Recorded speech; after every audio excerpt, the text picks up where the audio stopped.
Hey guys, അപ്പോൾ ഇന്നൊരു mini study വ്ളോഗാണ്. സ്കൂളൊക്കെ വിട്ട് വന്നതിന് ശേഷം ഞാൻ ആദ്യമേ എടുത്ത അക്കൗണ്ടൻസി ആയിരുന്നു. അക്കൗണ്ടൻസിയിൽ ഞാൻ നേരത്തെ പറഞ്ഞിട്ടുണ്ടായിരുന്നല്ലോ എനിക്ക് ബേസ് തൊട്ടേ ഒന്ന് സ്റ്റാർട്ട് ചെയ്യണമെന്ന്.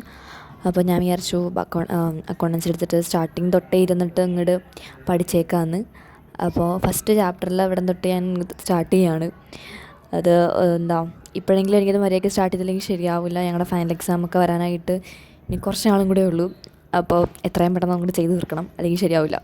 അപ്പോൾ ഞാനത് സ്റ്റാർട്ട് ചെയ്തിട്ടുണ്ടായിരുന്നു. ജസ്റ്റ് ഇങ്ങനെ ഇമ്പോർട്ടൻ്റ് ആയിട്ടുള്ള കാര്യങ്ങൾ മാത്രം ജസ്റ്റ് റീഡ് ചെയ്ത് പോവുകയാണ്. എനിക്ക് അത്യാവശ്യം തിയറി പോർഷൻസൊക്കെ അത്യാവശ്യം അറിയാം. അപ്പോൾ അതായിട്ടുള്ള കാര്യങ്ങൾ മാത്രം ഒന്ന് ഇങ്ങനെ റീഡ് ചെയ്ത് പോവുമായിരുന്നു. പിന്നെ ഓൾറെഡി മാർക്ക് ചെയ്തിട്ടുണ്ടായിരുന്നു. ഏറ്റവും ഇമ്പോർട്ടൻ്റ് ആയിട്ടുള്ളതൊക്കെ നേരത്തെ ഫസ്റ്റ് എക്സാമിൻ്റെ സമയത്തൊക്കെ പഠിച്ച സമയത്തൊക്കെ ഞാൻ മാർക്ക് ചെയ്തിട്ടുള്ളത് ഓൾറെഡി ഉള്ളതുകൊണ്ട് തന്നെ വലിയ കുഴപ്പമുണ്ടായില്ല. പെട്ടെന്ന് തന്നെ ഞാനത് ഒന്ന് നോക്കിപ്പോയിട്ടുണ്ടായിരുന്നു. ഫസ്റ്റ് ചാപ്റ്ററും കണ്ടേ അന്ന് അക്കൗണ്ടൻസി നോക്കിയിട്ടുണ്ടായിരുന്നുള്ളൂ. കാരണം എനിക്ക് ഓൾറെഡി അറിയാവുന്ന കാര്യമാണ്. ഈ റിവൈസ് ചെയ്യാനായിട്ട് നോർമൽ ഡേയ്സിൽ എനിക്ക് പറ്റാറില്ല. ഇപ്പോൾ എക്സാമിൻ്റെ തലേന്ന് വല്ലതാണെങ്കിൽ റിവൈസ് ചെയ്യലൊക്കെ നമുക്ക് ചെയ്യും. പക്ഷേ അല്ലാത്ത ദിവസങ്ങളൊക്കെ റിവിഷനൊക്കെ വേണ്ടി എനിക്ക് ഇരിക്കാനായിട്ടൊന്നും പറ്റത്തില്ല. ഒരുമാതിരി മടി വരും. എനിക്കിതൊക്കെ ഓൾറെഡി അറിയാമല്ലോ എന്നുള്ള ആ ഒരു മൈൻഡ് വരും. അപ്പോൾ എനിക്കൊണ്ട് പറ്റാറില്ല. പക്ഷേ ഇന്ന് ഞാൻ എന്നെ തന്നെ ഒന്ന് പിടിച്ചിരുത്തി അങ്ങോട്ട് പഠിക്കുമായിരുന്നു. പിന്നെ അത്യാവശ്യം അതൊന്ന് സെറ്റായതിനു ശേഷം ഞാൻ അതത് മാറ്റിയിട്ടുണ്ടായിരുന്നു. അത് ഞാൻ മാറ്റിയതിന് ശേഷം പിന്നെ എടുത്തത് ബിസിനസ്സായിരുന്നു. ബിസിനസ്സിൽ ഇപ്പം ഞങ്ങളുടെ സ്കൂളിൽ എടുത്തുകൊണ്ടിരുന്ന ചാപ്റ്റർ അതിൻ്റെ ഞാൻ ഏകദേശം പകുതിയോളം തീർത്തിട്ടുണ്ടായിരുന്നു. ബാക്കി ഇന്ന് മാഡം നോട്ട് തന്നിട്ടുണ്ട്. അപ്പോൾ ഞാൻ മാഡത്തിനൊപ്പം തന്നെയാണ് ബിസിനസ്സിൻ്റെ ആ ഒരു ചാപ്റ്റർ ഞാൻ പോയിക്കൊണ്ടിരിക്കുന്നത്. അപ്പം അതിനനുസരിച്ച് ഞാൻ അത് പഠിച്ചുകൊണ്ടിരിക്കുകയായിരുന്നു. പിന്നെ എനിക്ക് കൺഫ്യൂഷനായിപ്പോയി എവിടെ ആയിരുന്നു ഞാൻ നിർത്തിയിട്ടുള്ളതെന്ന്. കാരണം ഞാൻ എല്ലാം ഒന്നും മാർക്ക് ചെയ്തിട്ടുണ്ടായിരുന്നില്ല. എനിക്ക് ചില ഏരിയാസ് കൺഫ്യൂഷൻ ഉണ്ട്. അപ്പോൾ എനിക്ക് ലെക്ചർ കണ്ടാലത് മനസ്സിലാവുള്ളൂ. അപ്പോൾ ഞാൻ എല്ലാം ഒന്നും മാർക്ക് ചെയ്യാത്തതുകൊണ്ട് തന്നെ കൺഫ്യൂഷനായിപ്പോയി എവിടെ നിന്നായിരുന്നു ലാസ്റ്റ് നിർത്തിയിട്ടുണ്ടായിരുന്നതെന്ന്. പിന്നെ അത് എങ്ങനെയോ കണ്ടുപിടിച്ചതിന് ശേഷം ഞാൻ അത് പഠിക്കാനിട്ടിരുന്നിട്ടുണ്ടായിരുന്നു. അപ്പോൾ എനിക്ക് വളരെ ഇമ്പോർട്ടൻ്റ് ആയിട്ടൊരു കാര്യം ഷെയർ ചെയ്യാനുണ്ടായിരുന്നു. ഇന്ന് ഞങ്ങളുടെ സ്കൂളിൽ അസംബ്ലിയിൽ വെച്ചിട്ട് ഞങ്ങളുടെ കുറച്ച് പ്രൈസുകളും കാര്യങ്ങളും ഒക്കെ തന്നിട്ടുണ്ടായിരുന്നു. മെയിനായിട്ട് അണ്ടർ 19 കാറ്റഗറിയിലുള്ള ആൾക്കാരുടെ പ്രൈസുകളും കാര്യങ്ങളും ആയിരുന്നു തന്നിട്ടുണ്ടായിരുന്നത്. അപ്പോൾ ഇതാണ് എൻ്റെ റിലേക്ക് 3rd ആയിരുന്നു ഞങ്ങൾ കിട്ടിയിട്ടുണ്ടായിരുന്നത്.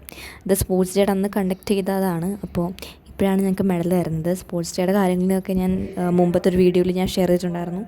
ഞങ്ങളുടെ ഹൗസായിരുന്നു ഫസ്റ്റ് അടിച്ചിട്ടുണ്ടായിരുന്നതും കാര്യങ്ങളൊക്കെ. അപ്പോൾ അതിൻ്റെ മെഡലും ഇപ്പോൾ തന്നിട്ടുണ്ട്. ഇനി ബാക്കിയുള്ള ഗ്രൂപ്പ് ഇവൻറ്റ്സിൻ്റെ ഒക്കെ ഉണ്ട്. ഇപ്പോൾ കൊക്കോ, വോളിബോൾ, ഫുട്ബോൾ അങ്ങനെയുള്ള കുറേ കാര്യങ്ങൾ നടന്നിട്ടുണ്ടായിരുന്നു. അപ്പോൾ അതിൻ്റെ മെഡലും അതിൻ്റെ സർട്ടിഫിക്കറ്റ് കാര്യങ്ങളൊക്കെ പിന്നെ തരുള്ളൂ. പിന്നെ ഇതുപോലെ തന്നെ ഷോർട്ട് പുട്ട്, ലോങ് ജമ്പ് അങ്ങനെയുള്ള ഇതിൻ്റെയൊക്കെ പിന്നെ തരുള്ളൂ എന്നാണ് പറഞ്ഞേക്കുന്നത്. ഇപ്പോൾ തൽക്കാലത്തേക്ക് ഇത്രയാണ് ഞങ്ങൾക്ക് തന്നിട്ടുണ്ടായിരുന്നത്.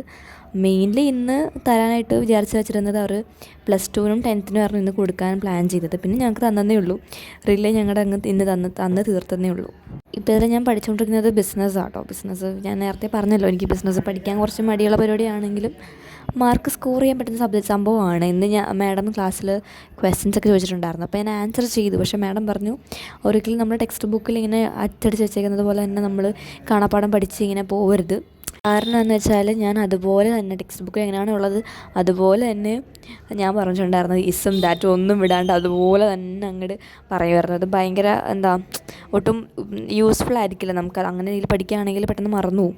എനിക്ക് ആ ഒരു പകുതിയോളം എത്തിയപ്പോഴേക്കും എൻ്റെ ആൻസറിൻ്റെ സമയത്ത് ഇങ്ങനെ സ്റ്റക്കായി നിന്നു പോയാൽ അതിൻ്റെ അടുത്ത ലെറ്റർ എന്താണെന്ന് രീതിയിലേക്ക് അടുത്ത വാക്ക് ഏതാണെന്ന് എനിക്ക് പെട്ടെന്ന് കിട്ടുന്നുണ്ടായിരുന്നില്ല. അടുത്ത വേർഡ് കിട്ടാനായിട്ട് ഒരു ബുദ്ധിമുട്ടുണ്ടായിരുന്നു.